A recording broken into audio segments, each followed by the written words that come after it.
சுகம் தரும் தேவ செய்தி. தீர்க்கதரிசி பிரான்சிஸ் ஆர் ராமதாஸ். நாள் 15/11/2020. இன்றைய நாளின் வேத தியானத்திற்காக நாம் கடந்து சொல்லுவோம். யோவான் எழுதின சுவிசேஷம் 11வது அதிகாரத்திற்கு நேராக நாம் திரும்பிக் கொள்ளுவோம். புதிய ஏற்பாட்டில் 143வது பக்கம். யோவான் எழுதின சுவிசேஷம் 11வது அதிகாரம் 6வது வசனத்திற்கு நேராக நாம் திரும்பிக் கொள்ளுவோம். அவன் வியாதியா இருக்கிறதாக அவர் கேள்விப்பட்ட பொழுது தாம் இருந்த இடத்திலே பின்னும் 2 நாள் தங்கினார். யோவான் 11:5 பார்க்கிறோம். இயேசு மார்த்தாளிடத்திலும் அவளுடைய சகோதரனிடத்திலும் லாசருவினிடத்திலும் அவருடைய சகோதரியினிடத்திலும் லாசருவினிடத்திலும் அன்பாயிருந்தார் என்று பார்க்கிறோம். லாசரு வியாதிப்பட்டிருக்கிறதை அவர் கேள்விப்படுகிறார். அந்த கேள்விப்பட்ட பிறகு அவர் மீண்டும் 2 நாள் அவர் தங்குகிறார். சில நேரங்களில் தேவன் நம்மை ஆசீர்வதிப்பதற்கு தாமதமாகும் பொழுது அநேகருடைய பார்வைக்கு அது ஏளனமாய் இருக்கும், அது தூஷணமாய் இருக்கும். சில நேரத்தில் நம்முடைய வாழ்க்கையை குறித்து கேள்விக்குறியாய் இருக்கும். ஆனால் இந்த இடத்தில் தெளிவாய் வேதத்தில் எழுதப்பட்டிருக்கிறது, இயேசு மார்த்தாளிடத்திலும் அவருடைய சகோதரியிடத்திலும் லாசருவினிடத்திலும் அன்பாயிருந்தார் என்று சொல்லி ஆணித்தரமாய் இடத்தில் எழுதப்பட்டிருக்கிறது. அப்படிப்பட்ட அன்பாயிருந்த ஒரு சிநேகிதன், ஒரு ஃப்ரெண்ட், அதனிடத்தில் சாதாரண வியாதி அல்ல, மரண வியாதியோடு கூட போராடி கொண்டிருக்கிறான் என்பதை கேள்விப்பட்டு ஆண்டவர் மீண்டும் அங்கு 2 நாள் தங்குகிறார். ஹல்லேலூயா, ஹல்லேலூயா. யாரெல்லாம் தேவனை நேசிக்கிறார்களோ அவர்கள் காத்திருப்பார்கள். ஹல்லேலூயா, ஹல்லேலூயா. யாரெல்லாம் தேவனை உண்மையாய் நேசிக்கிறார்களோ அவர்கள் காத்திருப்பார்கள். ஹல்லேலூயா, ஹல்லேலூயா. காத்திருக்கும் பொழுது ஒரு அற்புதத்தை நாம் பெற்றுக்கொள்ள முடியும். சில வேளைகளில் உடனடியாக இந்த வாழ்க்கையில் அற்புதம் நடக்கவில்லை, ஆண்டவர் எனக்கு இப்படிப்பட்ட காரியத்தை செய்யவில்லை என்று முறுமுறுத்து பின்மாற்றமாய் போனவர்களும் உண்டு. ஆனால் ஆண்டவர் யாரை அதிகமாய் நேசிக்கிறார் அவரிடத்தில் அவர் தாமதம் காட்டுகிறார். காரணம், அவருடைய விசுவாசத்தை அவர் பார்க்கிறார். யோவான் 11:32 பார்க்கிறோம். வாசிப்போம். 11. இயேசு இருந்த இடத்தில் மரியாள் வந்து அவரை கண்டவுடனே அவர் பாதத்தில் விழுந்து, ஆண்டவரே, நீர் இங்கே இருந்தீரானால் என் சகோதரன் மரித்திருக்க மாட்டான். ஹல்லேலூயா. சில நேரங்களில் நாம் யோசிப்போம், ஆண்டவரே, இந்த காரியத்தை நீர் இப்படி செய்திருந்தால் இப்படி நடந்திருக்காதே, இப்படி நடந்திருந்தால் இப்படி ஆயிருக்காதே என்று சொல்லி சில வேளைகளில் நாம் ஆண்டவரை பார்த்து கேட்போம். அப்பொழுது ஆண்டவர் சொல்கிறார், 11:34 வாசிங்க. அவனை எங்கே வைத்தீர்கள்? ஆண்டவரே வந்து பாரும் என்று சொன்னார்கள். ஆண்டவர் கேட்ட ஒரு கேள்வி என்ன தெரியுமா? அந்த இடத்திற்கு அவர் வந்தார். 11:34 அவர் கேட்கிறார், எங்கே வைத்தீர்கள் என்று சொல்லி. அவனை எங்கே வைத்தீர்கள்? இன்றைக்கு ஆண்டவர் உங்களையும் என்னையும் பார்த்து கேட்கிறார், உங்களுடைய விசுவாசத்தை நீங்க எங்க வைத்திருக்கிறீர்கள்? செத்து போன இடத்துல விசுவாசம் சத்ததா இருக்கிறதா? நாட்டம் எடுத்த ஒரு காரியத்துக்குள்ள உங்களை வைத்திருக்கிறீர்களா? பயமான ஒரு காரியத்துக்குள்ள உங்களை வைத்திருக்கிறீர்களா? அந்த கல்லறை இருளாக காணப்படும் அந்த இருளான ஒரு வாழ்க்கையில உங்களை வைத்திருக்கிறீர்களா? விசுவாசம் அவிசுவாசமான காரியங்கள்ல இருக்கிறதா? இன்றைக்கு நீங்கள் உங்களை எங்கே வைத்திருக்கிறீர்கள்? எப்படி இருக்கிறது நம்முடைய வாழ்க்கை என்று சொல்லி ஆண்டவர் கேட்கிறார், எங்கே வைத்திருக்கிறீர்கள்?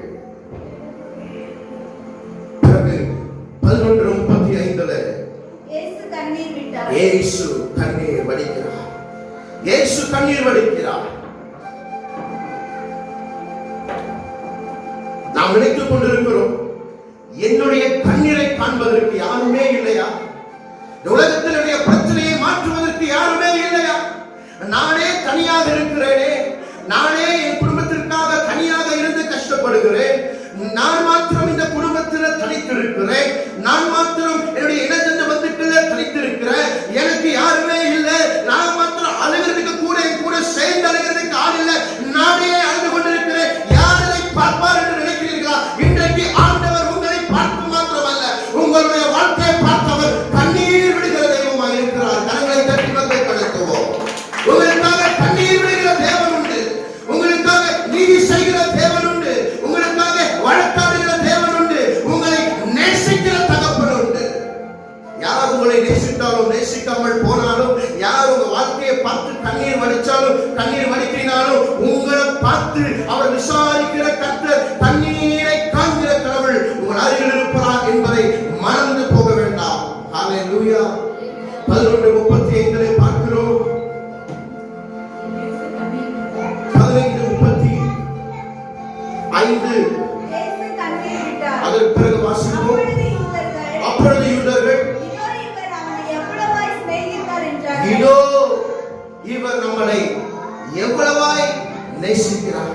இந்த வாழ்க்கையில என் தகப்பனை நேசிக்காமல் இருக்கலாம், என் தாய் எனக்கு நேசிக்காமல் இருக்கலாம், என்னை சுற்றி இருக்கிறவங்க எல்லாம் என்னை மறந்து இருக்கலாம், அவர்களுக்கு முன்பாக நான் மறைந்து இருக்கலாம். ஆனா என்ன நேசிக்கிற தேவன் எவ்வளவு அதிகமாக நேசிக்கிறார் என்பது ஒரு நாளும் அது வேஸ்ட் இல்லை. ஆமென், ஹல்லேலூயா. ஒரு நாளும் அவருடைய நேசம் அது வேஸ்டான நேசம் இல்ல, மாயமான நேசம் அல்ல, அது குறைவிருக்கிற நேசம் அல்ல, கரைத்துறை இல்லாத ஒரு நேசம், குற்றமற்ற ஒரு நேசம். ஆண்டவர் சர்வ வல்லவராய் நம் அருகில் நின்று கொண்டிருக்கிறார். கண்ணீர் வடிக்கிற தேவனாய் இருக்கிறார். நம்முடைய பிரச்சனைகளை பார்க்கிற தேவனாய் இருக்கிறார். நம்மை நேசிக்கிற தகப்பனாய் இருக்கிறார். யாரெல்லாம் நம்மை தூஷிக்கிறாங்களோ, யாரெல்லாம் நம்மளை ரொம்ப மோசம்னு சொல்றாங்களோ, அவர்களுக்கு மத்தியில் ஒரு தேவன் உண்டு. அவர் என்ன நேசிக்கிறார். எனக்காக அவர் ஜெபிக்கிறார். பரிசுத்த ஆவியானவர் வாக்கு கடங்காத பெருமூச்சோடு எனக்காக வேண்டுதல் வினாவுதல் செய்கிறார். ஹல்லேலூயா, ஹல்லேலூயா. அப்படி இருக்கிறதுனால தான் இன்றைக்கு நாம் உயிரோடு கூட இருக்கிறோம். ஹல்லேலூயா, ஹல்லேலூயா. எத்தனை விபத்து, எத்தனை நாச மோசங்கள், எத்தனை கொள்ளை நோய், பெயர் சொல்ல முடியாத காரியங்கள், பெயர் சொல்ல முடியாத நோய்கள் வருகிறது. இந்த மாதிரி உலகத்தில் இன்றைக்கும் நான் உயிரோடு கூட ஜீவனோடு கூட இருந்து கர்த்தரை துதித்துக் கொண்டிருக்கிறேன் என்று சொன்னார். ஆண்டவரை நேசிக்கிற ஒரு நேசம், அவர் மீது வைத்திருக்கிற கிருபை. ஹல்லேலூயா, ஹல்லேலூயா. 11:43 நேரம் நாம் கடந்து செல்லுவோம். 11:43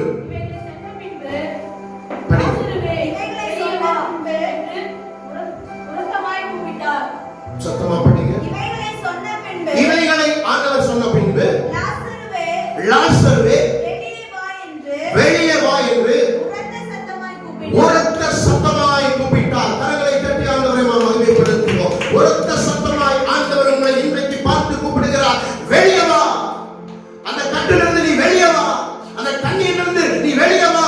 நீ மரிக்கவில்லை, உன்னோடு கூட மரித்த தேவன், உயிரோடு எழுந்த தேவன் உன்னோடு கூட இருக்கிறார். நீ கவலைப்பட வேண்டிய அவசியம் இல்லை, நீ துன்பப்பட வேண்டிய அவசியம் இல்லை, நீ கட்டுகளோடு வாழ வேண்டிய அவசியம் இல்லை. உன்னை பிசாசு கட்டி வைக்க முடியாது, யாரும் உன்னை ஒன்று சேதப்படுத்தாது, உறவினர்கள் உன்னை துன்பப்படுத்த முடியாது. யாரெல்லாம் உன்னை கேவலப்படுத்தினார்களோ அவர்களுக்கு முன்பாக நீ அந்த இடத்தை விட்டு வெளியே வா.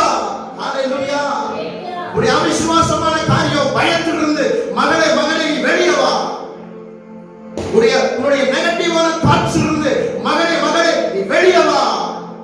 நீ உயிரோடு இருக்கிறாய், நீ உயிரோடு இருக்கிறாய். நீ செத்த பிள்ளை என்று நினைத்துக் கொண்டிருக்கிறாய். இல்ல, இயேசு கிறிஸ்து சொல்கிறார், நானே உயிர்த்தெழுதலும் ஜீவனுமாய் இருக்கிறேன் என்று. ஹல்லேலூயா. நானே வழியும் சத்தியமும் ஜீவனுமாய் இருக்கிறேன் என்று சொல்லுகிற தேவன் நம் அருகில் இருப்பதால் நம்முடைய உயிரை ஒரு நாள் யாரும் எடுத்துக் கொண்டு போக முடியாது. யாரும் நமக்கு முன்பாக நின்று சேலஞ்ச் பண்ண முடியாது. ஆண்டவர் சொல்லுகிறார், வெளியே வா. நீக்கமா ஷகரவலமா, வெளியே வா.